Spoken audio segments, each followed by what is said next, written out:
terhormat Bapak Andi Supratman MH selaku dosen pembimbing kami.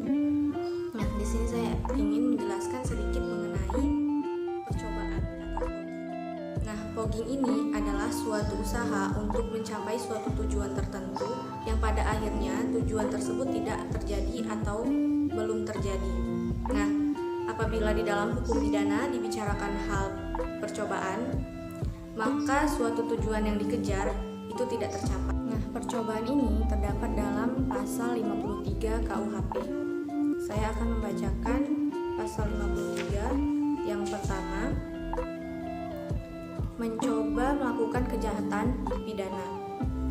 Jika niat untuk itu telah ternyata dari adanya permulaan pelaksanaan dan tidak selesainya pelaksanaan itu bukan semata-mata disebabkan karena kehendaknya sendiri.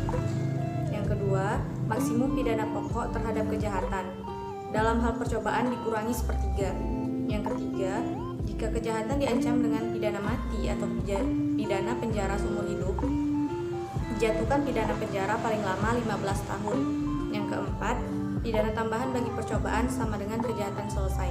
Nah, dari pasal 53 tersebut kita dapat melihat bahwa percobaan ini terdapat 3 unsur di dalam. Itu menurut Simons identik dengan kesengajaan. Nah, niat ini bisa dihukum walaupun tujuannya tidak tercapai karena adanya kesengajaan. Misalnya ada seorang yang mau mencuri. Yang mencuri itu kan udah niat, udah pakai penutup kepala, udah bawa alat buat nyongkel jendela dan segala macam, dan pas tiba sampai di jendelanya tetapi nggak jadi. Nggak jadinya itu karena dia tiba-tiba dapat hidayah. Nah, berarti itu kan itu tidak dipidana karena, tetapi kalau emang nggak jadinya itu karena keburu ketahuan sama orang, maka ia dapat dipidana karena dia sudah melakukan percobaan kejahatan.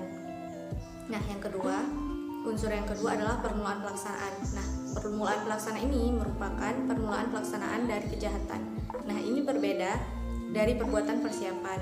Kalau perbuatan persiapan itu mengumpulkan kekuatan, sedangkan permulaan pelaksanaan merupakan melepaskan kekuatan yang sudah dikumpulkan. Nah, misalnya perbuatan persiapan ini dia mau membunuh orang. Nah, jadi dia kan tuh udah ngasah golok dulu gitu.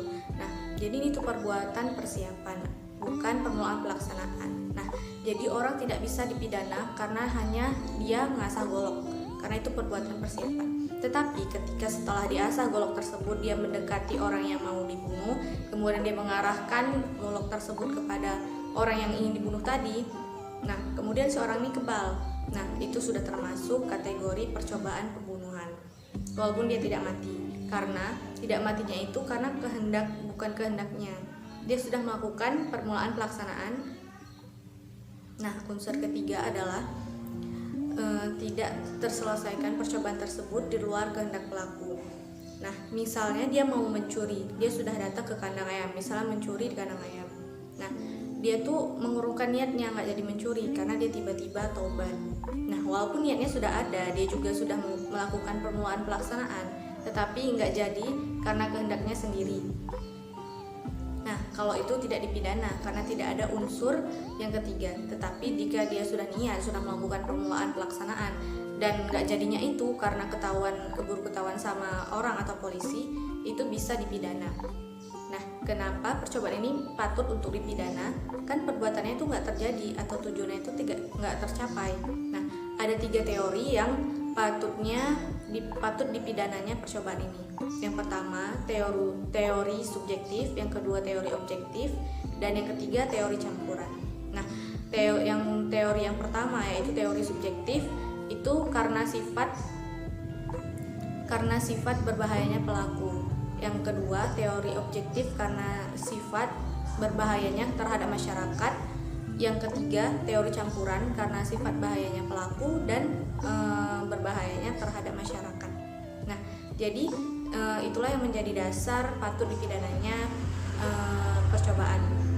Ini saja yang bisa saya sampaikan. Assalamualaikum warahmatullahi wabarakatuh. Thanks for watching.